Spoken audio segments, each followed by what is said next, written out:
ololaha doorashooyinka xisbul xaakimka kulmiye iyo taageerayaashiisa ayaa si mug iyo miisaan loogu soo baxay maanta oo amaantii ugu dambeysay ee xisbul xaakimka kulmiye magaalada Laascaanood ee xarunta gobolka Sool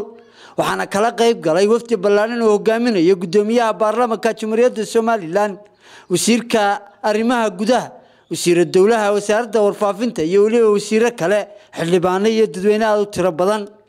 وقرنا وهالكاسي كهذا المسؤولين تكسر قيب قشي لما تود. يا شرفت له بعد كم تاجن إن موتيان تاجرنا وهي حسبي وكلمية وعندكم السلام يا مرة بعد يا مرة حال السلام عليكم ورحمة الله وبركاته. أنت بديت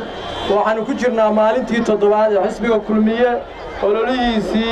أما سوى بنفعيسي وكم موتشني أودي ستاجره ومالين تقول بيسي maalintii doorashada waxa ka haray 4 maalmood oo kale waxaan rajaynayaa hadii la markuu ugu horeysa inaad amniga ilaalisaan oo nabadgelyada ka shaqeysaan nabadgelyada kuna guuleysta reer Laascaanood horta marka hore waxaan idinka mahadnaqaynaa sida ballaaran ee maanta xafladda uga soo qayb gasheen aad iyo aad baa u mahadsantiin baan ayaan leenahay maanta wixii laga bilaabo waa dardaaran isniinta waxaanu galeynaa doorashadii waxa la idin keeni doonaa kaararkii waraaqihii halka la codeynayay dadka reer miyiga waa u sheegi doontaan intiina wax garanaysaa kuwa dhagaha la waa u sheegeeradooda u muujiyaan xisbigooda mar labaadna waxaan doonayaa inaan wax yar idin sheego xisbiyadu isku mid ma aha xisbi baa wuxuu cadaystay inuu been ka shaqeeyo iyo propaganda oo dadka bulshada ku sii daayo waxyaalo aan jirin waar gudoomiyaha xisbigu halkan maalhaleel buu kaga baxsaday waa maya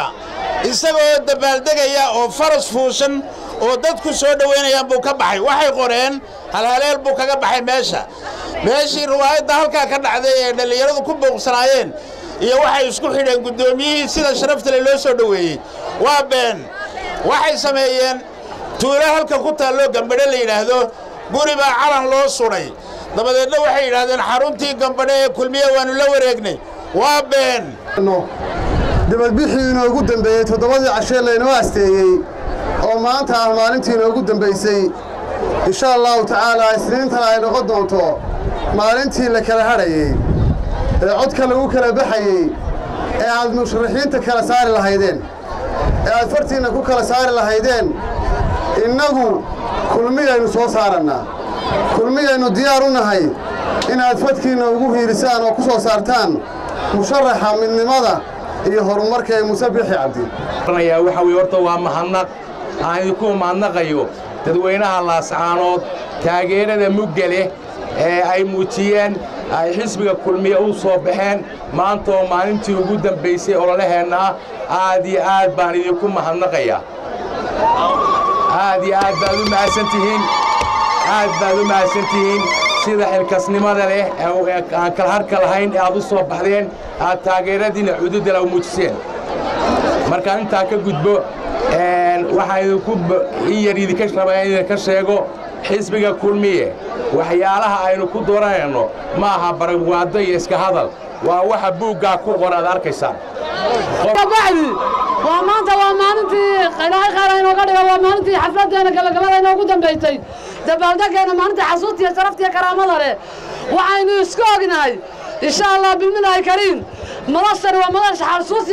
حصوص دار الله نقوله فرق إنه معارض كاين من حوالينا جمهورية الصوماليلاند مولانا أحمد محمود سينايو باسم محمد عطنا وأقول برلمان كوا ما أنت رئيس كوا وأقول دومي برلمان كا إنه فديا ورت ويناي ما تروحوا إحنا على كذا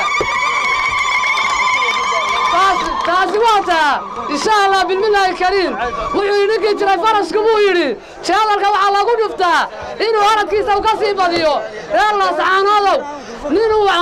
حسبيلا معارضك إنه وفلقاته وينقرب بنتاي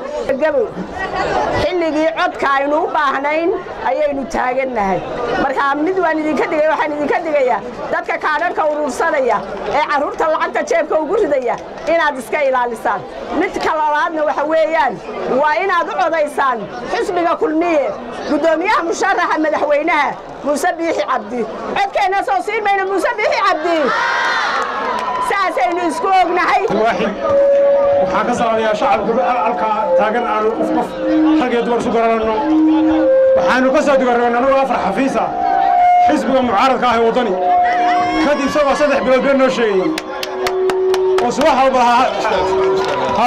walba xamiis wala garamudaan ka dalbay Japan garawaa ka dalbay China wasaaradda isboortiga sidaan u galayaa markaan beenta aragnay aan soo dhamaanayn ayaanu xalay go'aan qaadanay oo soo digarnay wasiirka arrimaha gudaha salaam ala rasuulillah kulmiye ha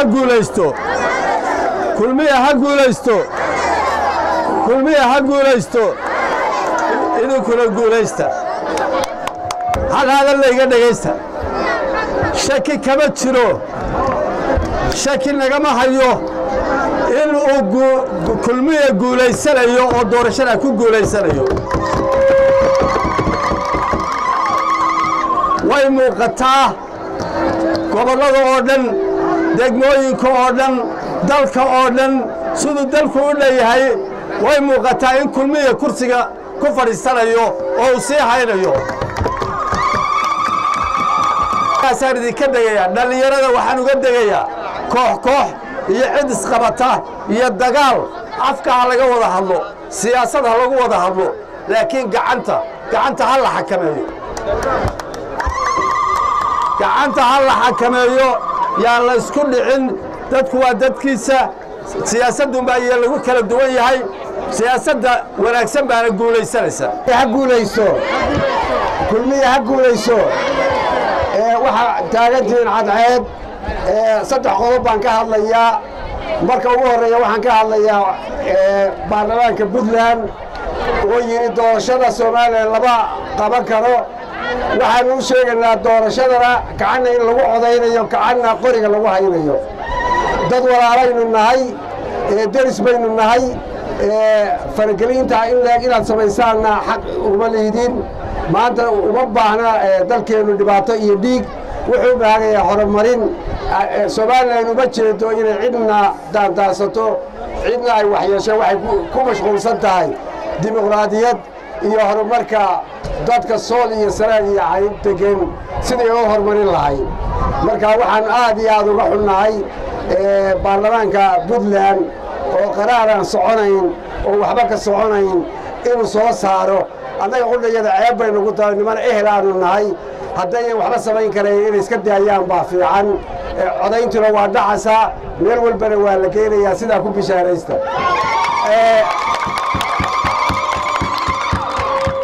qodobka labaad waxa weeye doorashadii waad ogtihiin waa isniinta wixii dadkii suuqa laga soo ururinayay aan codka lahayn waa dhammaatay waxa loo gudbayaa dadkii codka haystay waa dhalinyarada halkaa tuban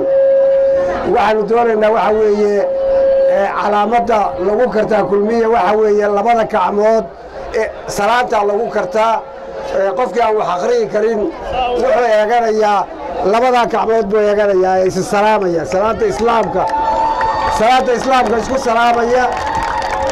waxaan kaloo soo jeedinaya waxa weeye guushu waa iska muuqataa meeshay maraysana ilaahayna waa og yahay waana muuqataa codkoodu meelaha wada وبرخد عمر أحمد وربعين تقرن كجمهورية الصوماليلاند